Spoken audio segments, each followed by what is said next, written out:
just a point on social media, how the issues around social media being addressed. Well, that is super broad. There are many issues with social media, as we'll all appreciate.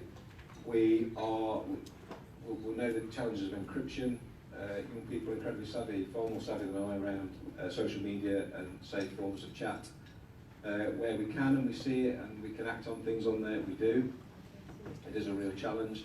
The other challenge, of course, is us getting messaging out to young people to try and divert away again. So we're trying to have some conversations about that. So a 40-something-year-old white police officer, my use of social media is very, very different to that of a 15, 16-year-old who's very savvy with it all. But there's other concepts around trusted flaggers who can get contact taken down. But it is a real, I'll be brutally honest, it is a real challenge for us because grievances that are happening out in the streets or in schools and then manifest themselves 24/7 on some of these international encrypted platforms. So it is a real challenge for us.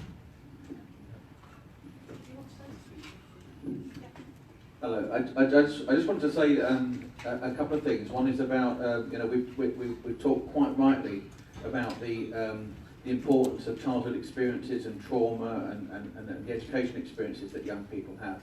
But I'd also like to say that in my service, in the probation service, we work with a huge proportion of the people that we work with have exactly that background. But we do have significant successes and people can turn their life around. So I wouldn't want to write off the fact that people get to a certain age and they're in the criminal justice system that all is lost. So I think we need to concentrate on that as well as the preventative. And I also want to echo the point that was made there. I've worked in the probation service for 33 years, and by far the most powerful and successful work in turning people's lives around I've seen is working with peer mentors together with a peer mentor who's been there, been through it, because the thing that works most in terms of helping people turn their life around is hope, a sense of hope, that there is hope that things can change for an individual or for a community. And I think that, so I think that's why for me that partnership is without that we're never going to get anywhere. Thank you very much for that. In fact, that's my next book. The manuscript will be completed at the end of the year. Redemption: How Young People Turn Their Lives Around. When it's published, I'll let you know. I'm sure you will purchase it. Will, did you want to say? Yeah, can I just make one point?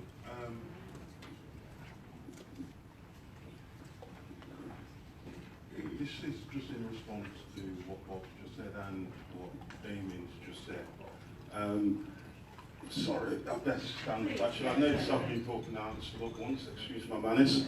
I just have an issue that I think needs to be made quite clear. And Damien, clearly you've lived a really colourful life. But what I want to be clear about, that I think it's really, really important that we don't think that just because somebody's got a degree, actually our young, and I'm talking about young black kids here, cannot relate and respond to that. I always get really, really concerned that when we talk about peer mentoring for young black people, what we are talking about then being peer mentored by ex-offenders. Now, as far as I'm concerned, I want to see young black kids being peer mentored by those that have made the right decisions, by those that have got good education, because there are still those that made the right decisions, have good education, that can still engage with young black kids. So I'm always concerned when young black kids are always being peer mentored by ex-offenders. I'm not saying that there isn't a place there for them, there is, and it can happen, but that cannot always be the main thing. You don't have to have lived a colourful life to always encourage black people. You know, there is room for those that have made the right decisions to also do that. I've got a point I've been waiting for quite a while. Oh, sorry, please. I realised that. There's been a lot.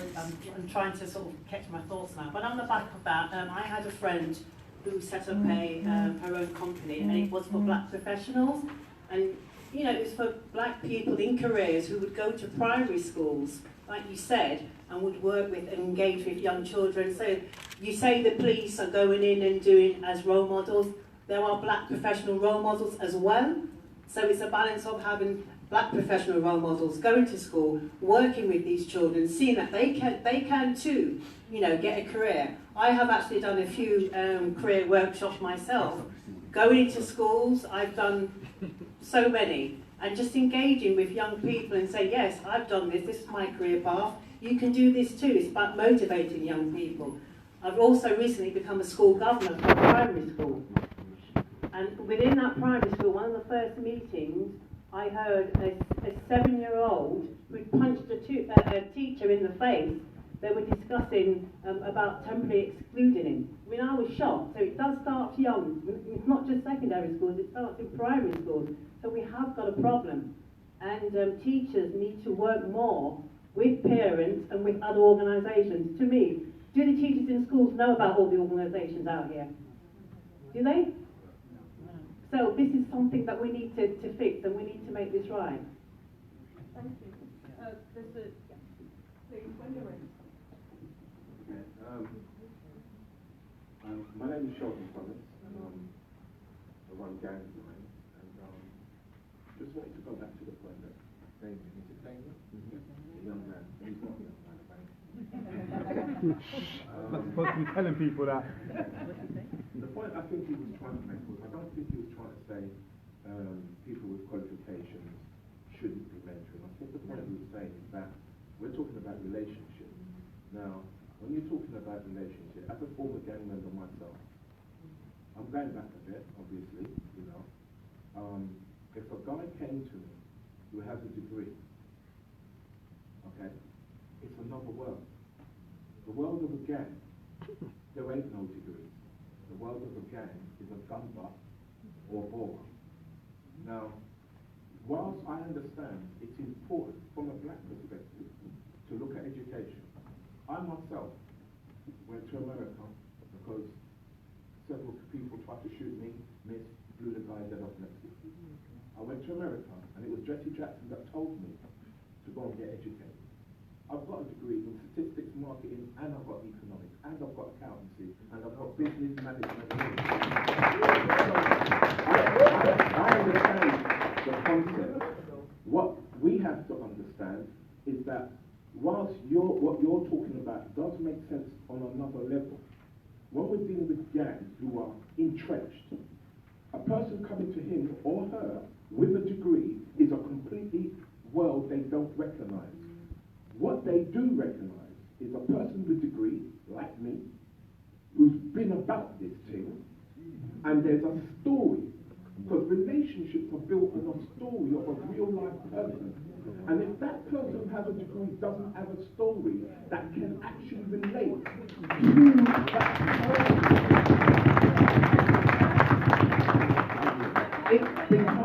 it becomes a real issue. And if you look in our society today, and we have to face the truth, our young people are not relating to those professionals. We cannot pretend they are. They're not. Yeah, there are cases, obviously, from your point, that they are going to relate to some. But a vast majority of our young cannot relate. Why? Because the world they're in is a parallel world. Let me tell you about that world, and I think you know anyway. The world they lead. You'll be talking yourself, so don't give away. Say something later, I've got please. enough to talk now and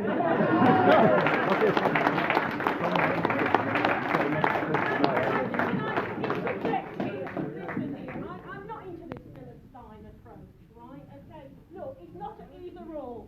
It's not, and that's my phone going off. It's not either or, sir. I think both is possible. Both is possible. Help somebody turn their lives around.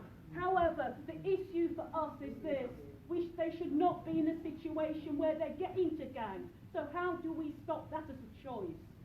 How do we stop that? So I think we should be asking those questions in addition to once they're in there, what do you do to get the exit? Oh, right. Sorry, can I just get the panel and then you can speak. And then the lady next to you. It's kind of feeling a bit like you're addressing something they're missing it. So can I address your point? Would you like to make a quick point? Yeah, it's a quick point, isn't it? Quick point, go back to the panel. Are you ready? Just a quick point.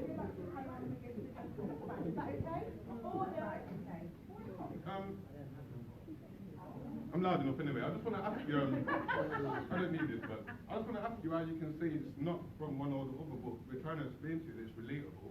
People who are relatable. I come from that life. I come from that life as well. I come from that background. I turned myself around. I've done my business work and I've got my own business now. So when we're talking about this relatable thing, I know people who relate to me. I know when I was on road, someone professional couldn't come and talk to me unless he had a relatable background. Yeah? And that, I said that to you before as well, another event. But to have a relatable background to somebody who's out there is the only way you're going to make them understand what is actually going on and the consequences of their actions. Someone who's working off paper, you can't explain to me the consequences of my actions. Never. You can tell me what your paper says from that view. You get me? You can tell me from that view, and it's only got one view. It hasn't got all the views. Like, there's not one way that a you can go onto road. There's loads of routes to that problem. Yeah? So it's not just how do they get into gang, it's about stopping that, innit? So stopping it is by using people who are relatable to their family situations as well. Yeah? The family situations as well, and then getting them to talk about it. Well, I think the lady was actually saying, so I don't know your name. Yeah, go on. But I think the lady was actually saying that there's a place for both. No, I understand there's a place for both. So I'm saying there's a place for both, but people are quick to like say that we're not important in this. I've been doing this for No, I didn't get that impression. No, That's not. Yeah, I know. Please, I'm supposed to be hosting this, so can we just have some order? Can we just have some order, please? I hear what you're saying. I'm sorry you misunderstood me. I was not disregarding any approach. I'm just saying that there are several approaches. Okay? That's all I was saying. Okay, can you...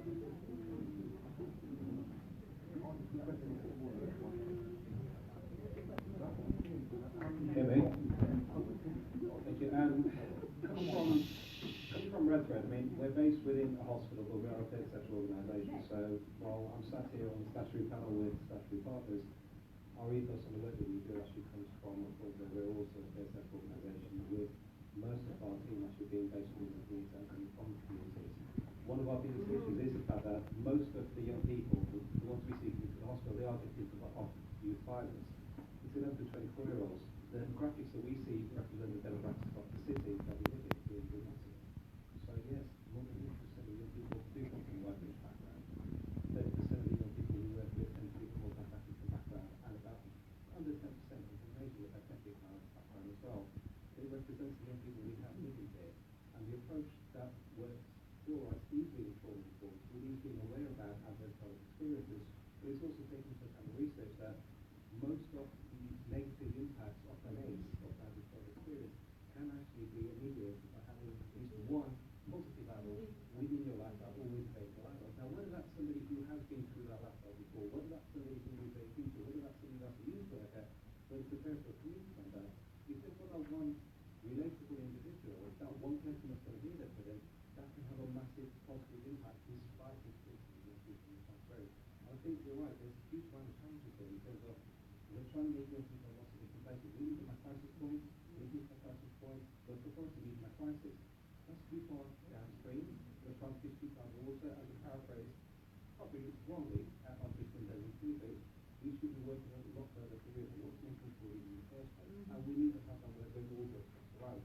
And that's what this really needs to be. Rather than us as a concern, or people say, you know, why are we not doing this? How do we each play our part? We're not the answer, you know this. Nobody else here is individually the answer to people as well. We have to collaborate a lot better than we have to. Otherwise, we'll end up in the same conferences and the same arguments, the same things over and over and over again. Thank you very much.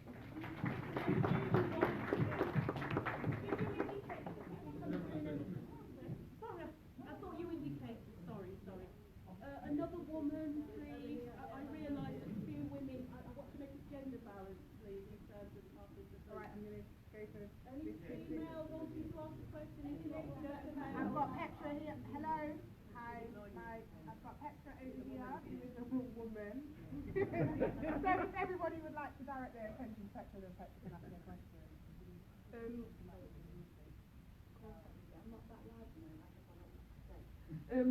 Just back onto what we're talking about, solution-based focused stuff. Like, a lot of emphasis is on the fact that parents aren't doing what they can do, local authorities aren't doing what they can do.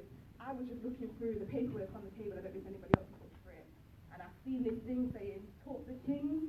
I don't know who's running this. It's a great idea, but you're charging people £5 to sign up to talk about their children and young people. And a lot of these people are going through the struggles because they're living in we need to make sure that the things that we're doing to help people are accessible. These conferences that we're doing, you want community-based people to come here, they're not accessible. People are at work at this time of day, trying to fund to make sure that their kids have got clothes on their back so they're not on road, having to go to the man den and get money that way. You can't be charging £5 for people to get support. Life doesn't work like that. People are broke out here. Thank you. Right, great to hear some of the socio-economic challenges. Great to hear that. Sir, at the back. You're right. I was homeless 2 years ago, and I come to. Stand up, darling. I was homeless 2 years ago, and I lost everything. I got a criminal conviction after 45 years. To try and get a job when a criminal conviction is impossible. I couldn't get one. I worked as a cash man. I'm happy that I worked as a scrap man. I worked everything. And eventually, I ended up working with a guy called Martin Fan. Martin Fan is the guy who went out of my life. He's helped me straight myself out. He's given me a job to kid. I've had lots. I've got a TRB check his room. I'm hoping it gets sorted out. The main problem is what. Now, problems that I've been through are big problems. The problems I see here today are not big problems. You know, I know you guys are being honest today, and you're opening the door for us guys to have a talk, and I appreciate that. You know, and we're going to sort it out. The main problem is this: history repeats itself. And if you look back at history and the way it's been dealt with, it's all been down to the white man. The white man was in charge, and the white man has basically ruined the relationship with all the cultures in this world, and no one can get on. That is the bottom line. Right? The bottom line is, right, when do we turn the coin and let them take over and have a right? Because we did fail. You know, it's simple as that. But the main problem is this: in 1930s, right, alcohol was banned in America. It went off the ground, and then there's a lot of shootings, a lot of like massive rights, and it went out of control. That's what's happening now. Sorry, sir. Do you have a quick question there? The point is simple. I'm agreeing with what you're saying, but maybe you have a question. 30 seconds of your life, that's all I'm asking for. The drug business is multi-billion pounds, and everyone in the room knows it. They've all been forced to have tablets for the past few years, and they're not for us. We shouldn't eat any tablets. They're not showing our diet. And there's a lot of other options, like marijuana, yeah, and CBD oil, which hasn't really been done. It's a multi-billion pound business. This country can't get out of Brexit because it's skinny. It's obvious. What we should be doing is legalising it and making it available, because these kids on the street are businessmen going round with knives in their pocket, killing people because they think they're businessmen. Because we aren't dealing with the business. If we was in control of the business, yeah, and giving these people jobs to earn money to put food on the table, then they wouldn't have to go around the back alleys and stab people. You've highlighted some of the structural problems around opportunities for young people, so they don't have to choose the wrong opportunities. Okay, somebody at the back. One of the most interesting observations I heard this morning was from Jacqueline. I'm surprised nobody from the education sector responded to that, about the lack of resources to help kids when they're with minor problems, kids who's having minor problems at school, and it's left until it gets to a much bigger fear when they then get excluded, or I believe she said stuck with hoarding pens and army barracks. Yes. Sounds really concerning. Yes. Can I respond to that? Okay, thank you, sir. Yes, did you want to respond to them? Yes, thanks a lot. Just on that point, I work for Nottingham City Council, and I'm the head of access to learning, so that covers attendance and school places. I think it's a really good point. I think the cost of exclusion is phenomenal, and it takes away money that could be used for that early intervention. So, I would recognise that actually we've got a problem that we need to spend to put the money and the resource back into support and help. And we don't, as a council, we don't, exclude children, and we don't run secondary schools. But if we can get that money back into early intervention, that's the key. So thank you for raising that. And we are So we are working on that with schools and with school leaders. Okay, thank you very much. We'll be finishing at 12 for lunch, so I'll take a couple more questions and then I will just draw some threads together for you. So, woman at the back, please. And any other, because I've heard not many women are speaking. If there's a woman who wants to speak, don't be shy. Please, speak up. Carry on. Hi, I'm kind of new to the game a little bit. I've been in Fulham with loads of people that I've worked in the community for over probably 20 years, and most like sacrificed and really, really passionate. I've just finished my degree in child, family, health and wellbeing. And what my question is what's going to be done, because these meetings and these conferences happen time and time again. I need to leave today and feel like what's going to come of these meetings, what are we going to do? Because we have these meetings and the same thing, we know the solution, we know that nice crime, what the issues are. We almost know what the solutions are, but what's going to happen after this? Where do we go from here? And Back in it. I'm 31 now, my son's 13. I've come from my son, I've come from a lot of children that have just started in my crime. What's going to happen is when we've got to let this movie over and over again. It's down to you to make things happen as well. And I'm doing that. I'm doing it. Oh, sorry. Hand up, please, so we can, go on. I know, Danabelle, sorry Danabelle. Yeah, I know Danabelle, and I know quite a few people in this room. And I was just saying to Danabelle, I come to these meetings to connect and network and take people's number, and I work with individual people, I work with different organisations, so I know I can make a difference. So it's not only the panel, it's what can we do, and how can we all work together to make a difference. So you make that difference, so you create your own solution, and work. Just for comment on it, I think that point is very well made. So, a few of the people on the top table are from sort of statutory agencies. I'm from a council, and I can do a lot. And we're all here because we want to be here. We want to help. We feel we are helping.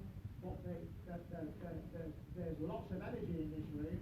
You can see it, you can feel it, you can almost taste it.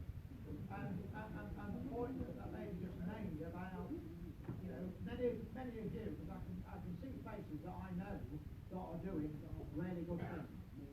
And what needs to happen more is that there's an awareness and a connectivity between those good things that are happening with people like myself and the Youth Offending Service and the Probation Service and the CRT.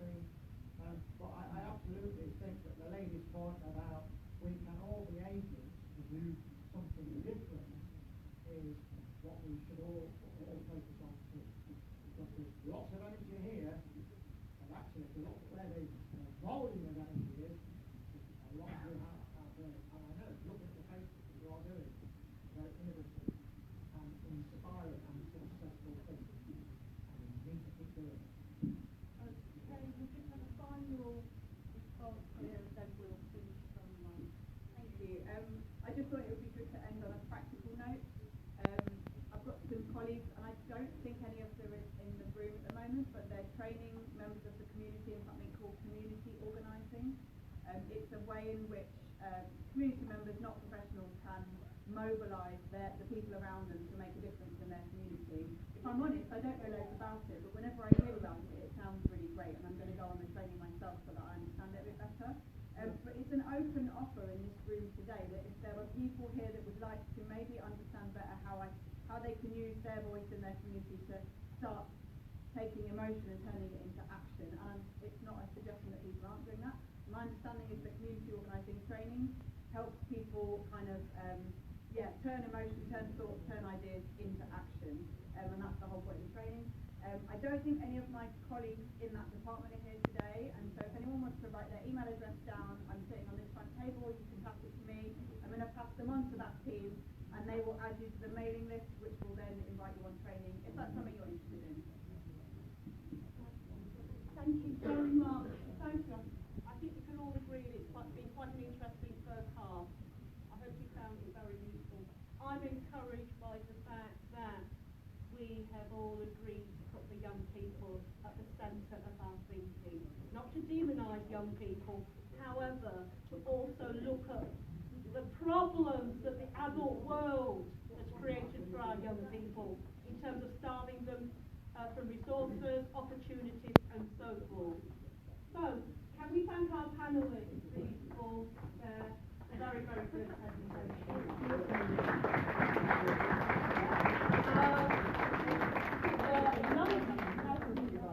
Lunch is served downstairs. Thank you. Looking forward to seeing you after.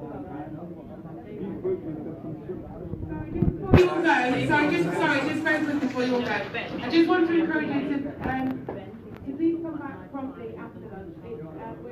Sorry, hello? Thank you. So lunch is served from 12 till 12:40 downstairs in the restaurant area where you were earlier. Please try and be back promptly so that we can get going with the afternoon panel. For those of you who don't know, the afternoon panel will have members of the community. So, Hi, can everybody be quiet while I'm asking you to speak, please? Thank you. So yeah, so it's just to invite you back to hear the community panel this afternoon. It will be a discussion, obviously talking deeper into some of the issues. We'll have some experts. We have educational specialists. We've got psychologists. We have special guests here. We have Alexander Beresford, Sheldon Thomas, and various people who we really want to hear from and get you to engage with this afternoon. And who have some very, strong things to say. So please be back promptly for 12:40 and look forward to it.